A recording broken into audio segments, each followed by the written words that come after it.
Jingle bell, jingle bell, jingle bell rock. Вітаю вас, мої любі глядачі, з прийдешніми різдвяно-новорічними святами. І хочу побажати вам у наступному році, знаєте чого? Внутрішньої опори. Бо, на жаль, шукати стабільність у зовнішньому світі – це, як то кажуть, марна справа. Тому я бажаю вам віднайти ось цю точку впевненості саме у собі, всередині себе, вибудувати свою стратегію на цей рік і впевнено йти до своєї мети або ж великої мрії. І нехай наприкінці року ви обов'язково отримаєте бажаний результат. А сьогодні я хочу на своєму каналі також створити такий, знаєте, святковий настрій. І, безумовно, цей період родинного такого святкового затишку у багатьох людей асоціюється з переглядом різдвяно-новорічних фільмів. І один з найвідоміших фільмів саме різдвяно-новорічного циклу, безумовно, є «Сам удома». Тому героєм цього астророзслідування буде актор, який зіграв у циклу цих фільмів головну роль Маколей Калкін. І що ж саме я хочу досліджувати у натальній карті Маколея Калкіна? До речі, його даних про час народження у загальному доступі немає. Тому мені прийшлось зробити таку додаткову роботу за ректифікацію карти, тобто за визначенням точного часу народження Маколея Калкіна, щоб зробити аналіз вже потім натальної карти. Так ось, про що я хочу поговорити? Що саме, яке питання я вирішила дослідити? Як так сталося, що Маколей Калкін отримав таку популярність саме у дитинстві? І чому вже зараз, у дорослому віці, він не намагається продовжити або відновити кар'єру актора? По-перше, що хочу сказати. У Маколея Калкіна завантажена саме перша чверть натальної карти. Перші 3 будинки. Це вже вказує на те, що дуже яскравим, важливим, наповненим на події буде життя саме в першій частині. Саме у дитинстві і у юнацькі роки. Асцендент Калкіна знаходиться у Леві. Будь ласка, яскрава зовнішність. Рудоволосий хлопчик, який справді був схожий на левенятко. До речі, пам'ятаєте, що у Дональда Трампа так само асцендент у Леві. І так само він має яскраву руду зовнішність. Тобто, коли ми говоримо про яскраву зовнішність за асцендентом у Леві, це не завжди означає красиву зовнішність, да? Тобто, щоб людина виглядала там якось красиво.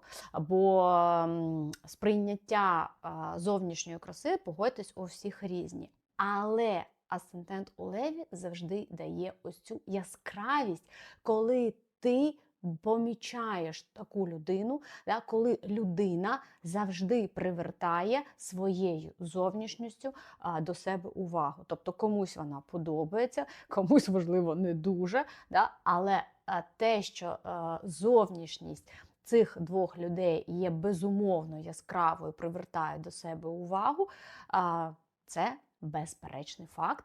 І за це вони мають дякувати саме асценденту у Леві. Управителем лева є сонечко, яке у Калкіна знаходиться, знову ж таки, у першому будинку. Тобто це ще більше підсилює яскравість його особистості і вказує вже на те, що Калкін має дуже активно проявлятися, проявляти своє его, і саме через свою особистість, саме через свою зовнішність він може отримати все від цього життя, як популярність, увагу, так і гроші. Бо сонечко у нього знаходиться у з'єднанні з Меркурієм і у знаці Діви. А до речі, Меркурій якраз і керує Дівою. І другий будинок, який відповідає за гроші в натальній карті людини, саме за гроші цієї людини, які він може заробити, так само починається з Діви. Отже, де зв'язок першого і другого будинку? Я заробляю свої гроші через проявлення своєї особистості. Хто дивиться мої астророзслідування, то вже трошки більше розуміє і знає символізм планет, що Меркурій у нас відповідає ще за комунікацію. Да? Тобто, як я кажу, що людина заробляє свої гроші через рот. Відразу хочу зазначити, відмітити такий цікавий факт, який може здаватися випадковим, але насправді зовсім не випадковий. У Маколея Калкіна і Майкла Джексона дуже схожі натальні карти. Не в усьому, і зрозуміло, все ж таки Майкл Джексон у нас був співак і танцюрист, а Маколей Калкін актор, хоча пізніше він так само почне займатися музикою і буде вокалістом андеграундової групи. Але в чому найголовніша схожість їх карт? У тому, що сонечко знаходиться в одному тому самому знаці Діви, а місяць знаходиться у знаці Риб, і між ними є опозиція. Це найпруженіший аспект в астрології, який вказує на внутрішню таку психологічну напругу у сприйнятті людини тата і батько. Тобто для них це такі протилежні два світи, які між собою конкурують, які один одному взагалі протирічать. А у Калкіна ще й до того є опозиція між 4 і 10 будинком, які в карті відповідають за реальних батьків. Тобто, якщо місяць і сонце – це наше психологічне сприйняття наших батьків, це наше уявлення, скажімо так, то 4 і 10 будинок – це реальні наші батьки, якими вони були. І це підтверджує, що Маколей Калкін не просто так сприймав своїх батьків, між ними справді була напруга. Ми бачимо схожість у натальних картах Калкіна і Джексона. І ми бачимо схожість у їхній долі, у життєвому шляху. Обидва вони не мають дитинства, бо з дитинства багато працюють. Калкін казав, що він мріяв просто походити в школу. Так, уявляєте, дитина, яка мріє просто походити в школу, бо у нього був період, коли він протягом року взагалі там не з'являвся, там щось виконував дистанційно, так би мовити. Тобто це були діти, які отримали популярність, які отримали можливість заробляти гроші вже з дитинства, але вони були позбавлені саме дитинства. Обидва вони стали популярними і реалізувалися у певній діяльності саме завдяки їхнім батькам чоловічої статі, так? Отця.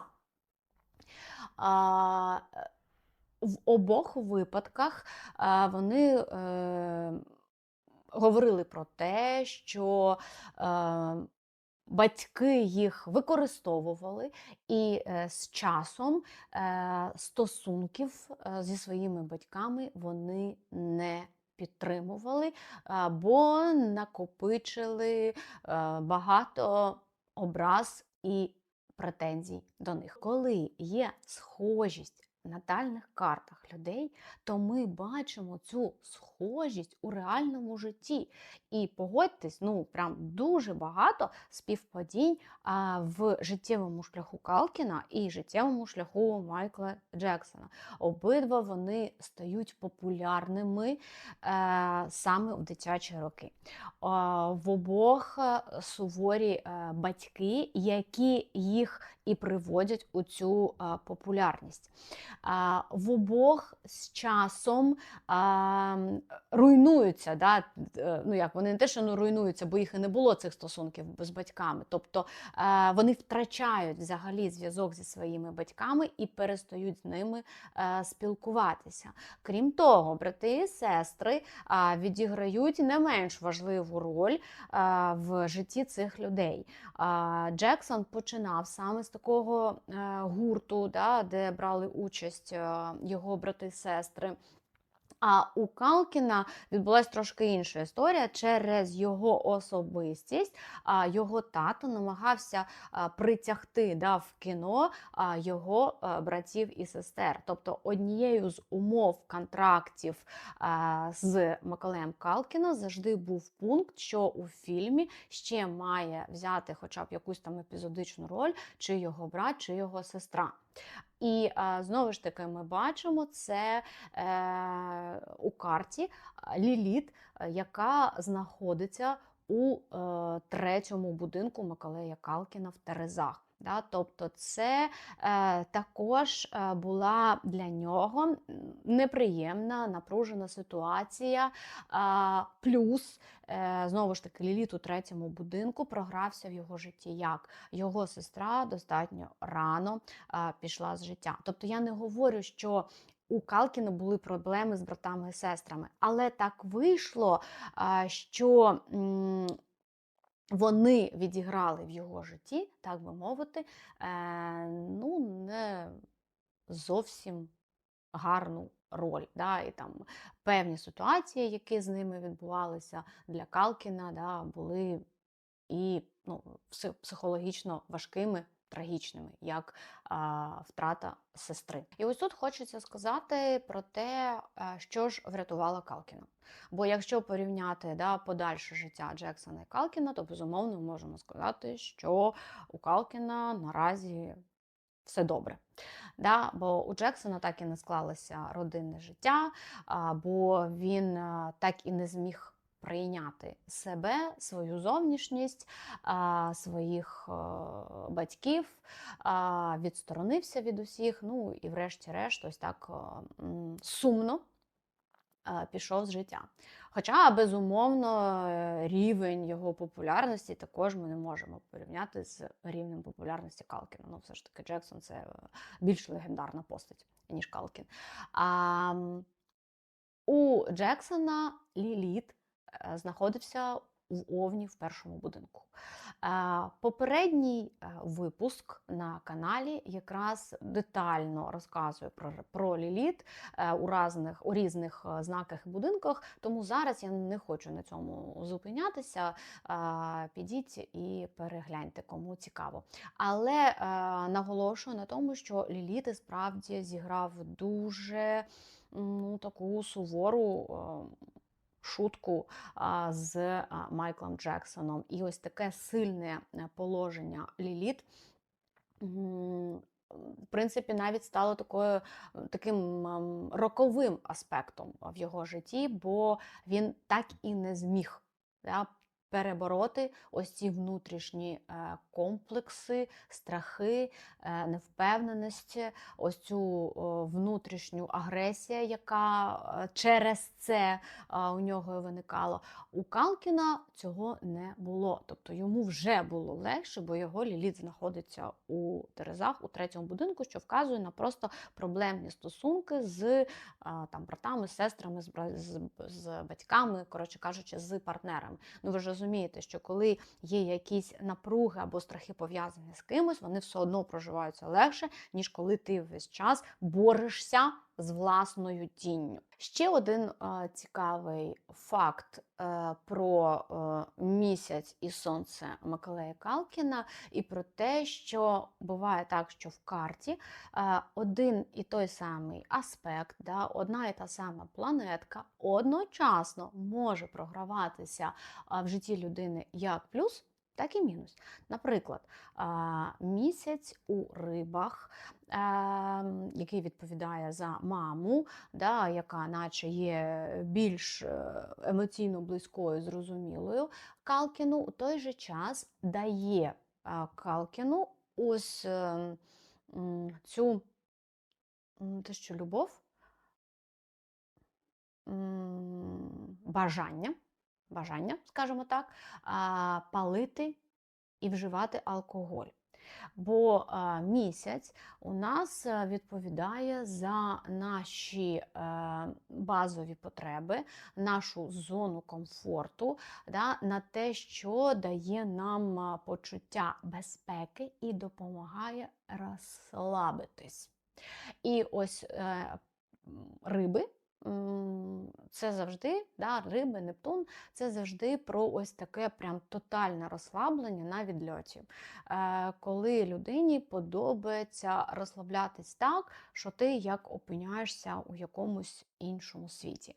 Це може бути просто світ фантазій, да, це може бути світ ілюзій, це може бути світ медитацій, але це може бути і світ препаратів. Да, до речі, так само, як у Джексона, були ось ці знеболювальні засоби. Це все так само за Нептуном. Але Калкіну пощастило більше через те, що все ж таки знак Діви включений в його перший будинок, а не як у Джексона в шостий. Тобто це більш сильна енергія. І ось саме ось це сонечко в Діві і знак Діви в першому будинку, який, да, наче передає такого суворого батька, да, і там велика кількість зобов'язань з дитинства, в даному випадку його врятував. Бо саме Діва у нас в астрології відповідає за здоровий спосіб життя і дає достатньо сили чинити опір ось цим шкідливим звичкам. Отже, ви бачите, з одного боку, ось це сонце в Діві десь дає йому труднощі у спілкуванні з батьком, але з іншого боку, ці якості йому допомагають не вживати заборонених речовин. Бо за Калкіном немає слави про те, щоб він там щось особливо багато вживав, щоб у нього була залежність, щоб він там лікувався від цієї залежності. Безумовно, ми розуміємо, що у тому світі люди проходять різні етапи, да, і там є різні експерименти, але залежності у Калкіна не було. І в цьому йому допомогло те саме сонечко Діві. По-друге, у Джексона сонечко не просто стояло у знаці Діви, але і у будинку, яким символічно керує цей знак, у шостому. Тобто, все ж таки він сприймав свого батька виключно, так би мовити, через призму обов'язку. У Калкіна сонечко знаходиться у першому будинку. Тобто, все ж таки він більш схожий зі своїм батьком, і деякі моменти для його сприйняття були легші. І Калкін говорив про те, що в дитинстві йому подобалось, да, працювати, йому подобалось бути популярним. Да, тобто при всіх якихось мінусах і відсутності дитинства, все ж таки ось цей період дитячої праці, дитячої популярності у нього пройшов трошки легше, ніж у Джексона. І що по-друге, врятувало Калкіна, це те, що все ж таки його батьки розлучились. Тобто мати пішла від батька, звинувативши його в тому, що він зіпсував, зламав кар'єру сина. І ви ж розумієте, що з психологічної точки зору дитині вже легше тоді сприймати батьків, тобто він розуміє, що це не виключно його якісь там фантазії з приводу батька, да? А що це прям реальний факт. І такою своєю дією, тобто мати як підтримала свого сина, да? І він отримав ось таке зовнішнє підтвердження свого сприйняття. У Майкла Джексона батьки так і не розлучились, і мати завжди була, як так би мовити, да, там, під татом, ніяких там вона коментарів не давала. Тобто вийшло так, що у Майкла Джексона не було підтримки такої, знаєте, прям офіційною, значущої, сильної підтримки з боку матері. А у Калкіна була. І, відповідно, йому, тобто навіть за прогностику, я подивилась, за прогностику, да, ось цей період розлучення батьків для нього проходить як позитивний період, як прям можливість, да, там, отримати свободу, так би мовити. Да. Тому, безумовно, це було для його подальшого розвитку плюсом. Ось і знову ж таки, да, яка цікава ситуація. Багато людей вважають, що коли батьки розлучаються, це психологічна травма для дитини, і що як би вони там не намагалися підтримувати якісь там дружні стосунки, хоча ви розумієте, це взагалі дуже рідко буває, да, все одно дитина, яка зростає у такій неповноцінній родині, завжди їй психологічно важче, і потім будувати свою родину, і потім будувати свої стосунки. Але ось ми бачимо на прикладі двох людей з схожими, да, психологічними там, якостями і характеристиками, що насправді Калкіну навпаки допомогло, і для нього це було тільки в плюс, що його мати пішла і розлучилась з батьком. А Джексону навпаки, можливо, десь цієї дії, да, цього рішення від матері і не вистачило. І якраз і Джексон, хоча вийшов з цієї повноцінної родини, так і не зміг побудувати нормально свою власну. А Калкін, ну, будемо сподіватися, що все буде в нього добре, бо в нього вже є діти, і він зробив пропозицію цій жінці, що вона народила йому цих дітей. Тому будемо сподіватися, що все буде у нього добре. Принаймні має бути добре. Що, до речі, ще цікаво, що Джексон і Маколей Калкін, вони товаришували. І Маколей Калкін є хрещеним батьком дітей Майкла Джексона.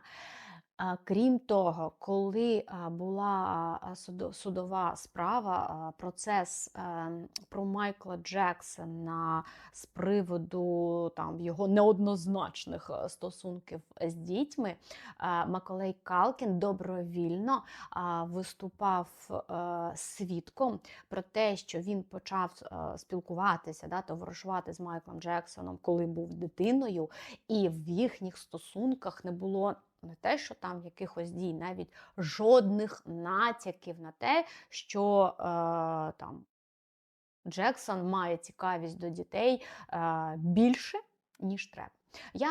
Хто не дивився, подивіться моє астророзслідування життя і смерті Майкла Джексона, я тоді вже казала і зараз ще раз підтверджую свою думку, що просто Майкл Джексон не виріс, не прожив своє дитинство, і ось у цих стосунках з іншими дітьми відбувалася компенсація. Ну що ж, а тепер давайте поговоримо про те, чому Калкін не повертається, не відновлює кар'єру актора. Бо йому це просто не треба. Його ось ця дитяча популярність відбулась не тільки через те, що є ось завантаження саме першої чверті карти, ось це сонечко з Меркурієм у першому будинку. Але і це відбулося на південному місячному вузлі, який у нього знаходиться у шостому будинку, він на межі шостого, сьомого будинку у Водолії. Тобто він справді звик працювати на такий великий загал, у великих колективах. Знову ж таки, згадаємо, що управитель Водолія є Уран, і Уран у нас якраз і відповідає за кіномистецтво у з'єднанні ще із місяцем в рибах, тобто творчість. Коротше, Калкін прийшов ось такими енергіями колективної праці, у проявленості прямо на велику кількість людей. І до того ж, це такий був така крапочка, так би мовити, в родовій історії. Тобто рід його батька накопив достатню кількість ось цього таланту, який вже частково проявився в татові, але за якихось причин, я не знаю, я не розбирала окремо карту тата Миколая Калкіна, він не проявився у такому прям великому яскравому масштабі, і тому це, так би мовити, знаєте, вистрілило вже конкретно у Миколаї. Тобто Миколай своєю постаттю, так би мовити, він вивів ось цей родовий талант на високий рівень, поставивши крапку в родовій історії. Що ось його рід, він хотів вивести ось цей талант, так би мовити, в люди. І він це зробив за Миколая Калкіна. Саме через нього. Чому? Тому що він вже прийшов у цей світ із таким досвідом, який йому дозволив це зробити. Коли ми починаємо наше життя, і до 40 років ми всі з вами живемо на південному вузлі. Північний вузол починає вмикатися у людини після 35 років, ближче до 40. І саме у цей момент людина починає задумуватись про те, а де ж саме я? У чому особисто моя мета існування на цьому світі? І коли ми говоримо з вами про призначення душі, ми говоримо саме про положення північного місячного або кармічного вузла. І у нього він розташований ось прямо на межі між першим і 12-тим будинком. Тобто це вказує на те, що він буде працювати на обидва будинки. Про що це? Це про те, що Калкін має знайти свій власний творчий, чому творчий, бо у нього північний вузол стоїть у Леві, творчий шлях у цьому житті, але свій власний. Розумієте? Не родовий, не батьківський, а свій власний.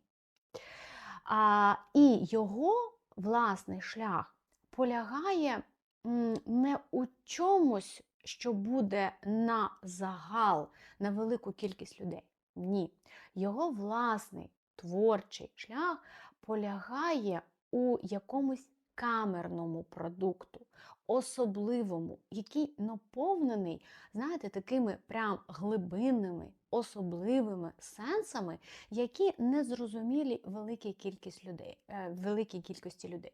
Чому? Бо вузол стоїть у 12-му будинку. 12-й будинок – це завжди про такий духовний розвиток людини, це про творчість людини, але творчість, яка наповнена сенсами, творчість, яка наповнена глибиною.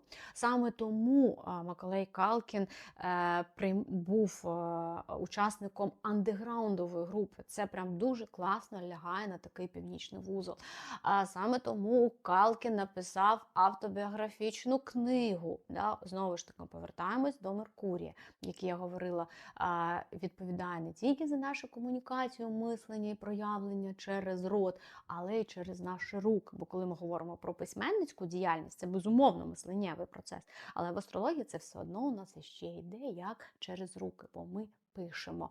І хто дивився астророзслідування про Стівена Кінга, то знає, що якраз у Стівена Кінга найсильнішою такою планеткою і будинком є Меркурій, третій будинок, який символічно також пов'язаний з енергією Меркурія. Хочу ще додати, що з моєї власної астрологічної практики, з досліджування натальних карт клієнтів, які приходять до мене, коли північний вузол знаходиться у першому будинку, близько до асцендента, то це завжди про такі пошуки себе, це завжди про те, що людина протягом життя буде змінювати діяльність.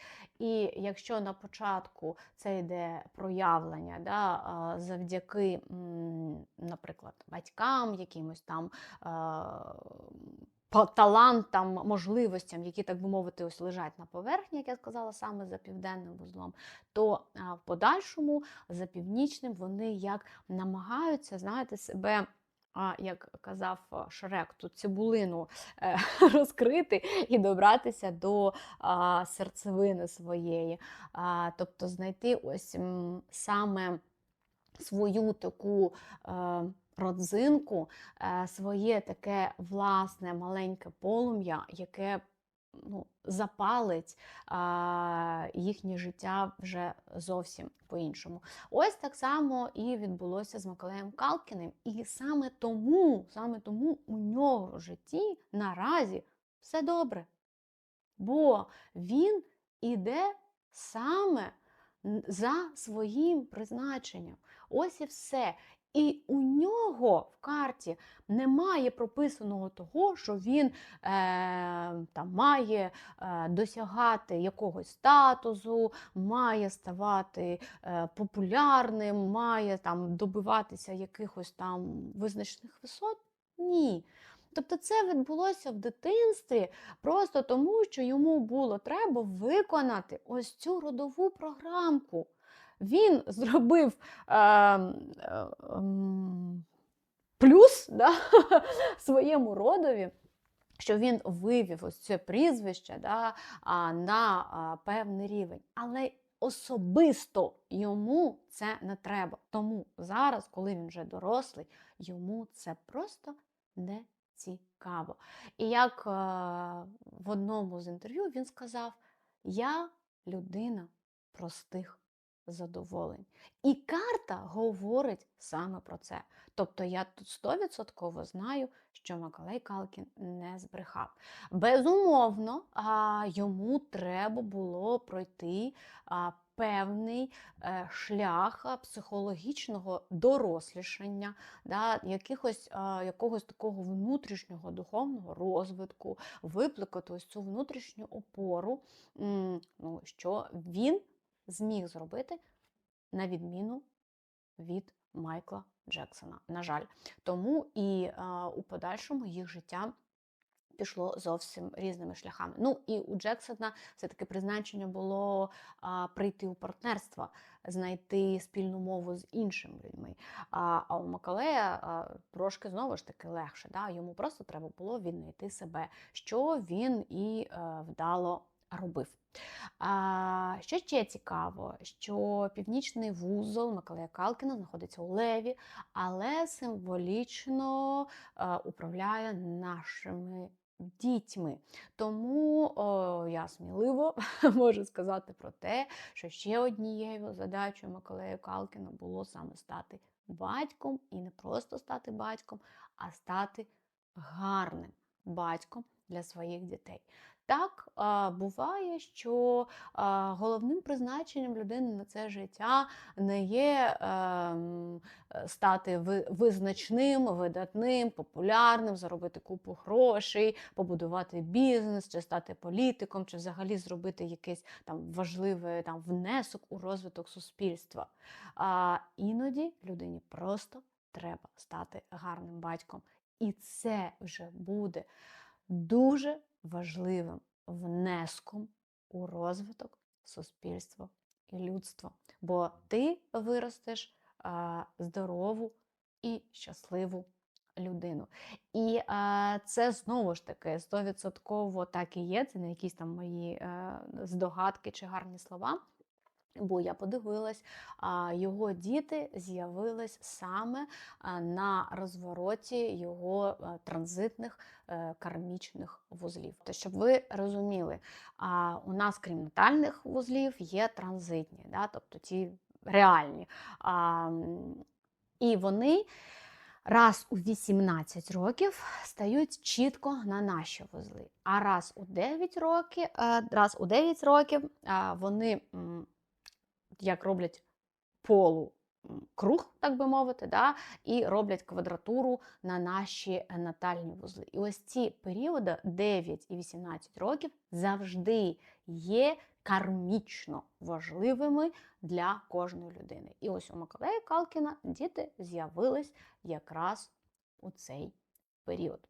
Саме тому, проаналізувавши його карту, я можу сказати, що Миколаю Калкіну просто не хочеться вже йти ось у цей успіх успішний. Йому достатньо бути щасливим у своїй родині. Йому достатньо займатися тією невеличкою справою, але яка для нього особисто наповнена сенсами, яка наповнена якимось духовним, да, таким значенням. Тепер, коли я проаналізувала карту Миколая Калкіна, я можу запевнити вас, що він є абсолютно щасливою людиною, яка зрозуміла свої бажання, свої потреби, і яка змогла знайти в собі достатньо сили, щоб піти своїм шляхом, а не тим, що диктує, нав'язує суспільство. І з грошима у Миколая Калкіна все добре, бо другий будинок у нього достатньо завантажений, там стоїть 2 планетки. Перша Юпітер, яка пов'язана знову ж таки з 4-5 будинком, вказує ось на цю можливість, да, заробляти гроші через таке соціальне активне проявлення, через творчість. А ось друга планетка Сатурн вказує на те, що Калкін, наприклад, може і побудувати бізнес. Або якщо він буде поводити себе, так би мовити, відповідально поставленню до грошей, да? Тобто у нього все буде так чітко, під контролем, організовано, то він просто зможе отримувати, так би мовити, гроші з інвестування, наприклад, якогось, да? З якихось таких проєктів, які вже просто будуть працювати на нього. Тому, коли я вирішила подивитися карту Миколая Калкіна, да, мені здавалося, що ой, там бідний хлопчик, такий невдаха, да, дитина, який батько зламав життя там і кар'єру. Але проаналізувавши карту, я зрозуміла, що зовсім ні. Те, що батько зруйнував його кар'єру, він насправді йому зробив велике одолження. Тому наприкінці цього випуска, що я хочу сказати? Не робіть висновки за обложкою. Не думайте якимись кліше, бо все насправді дуже і дуже індивідуально. І повторюсь ще раз, не всім у цьому світі треба робити яскраві, визначні дії для всіх людей. Комусь достатньо піклуватися про найближчих. Тому бережіть себе і рідних вам людей. З вами була Астро Аня.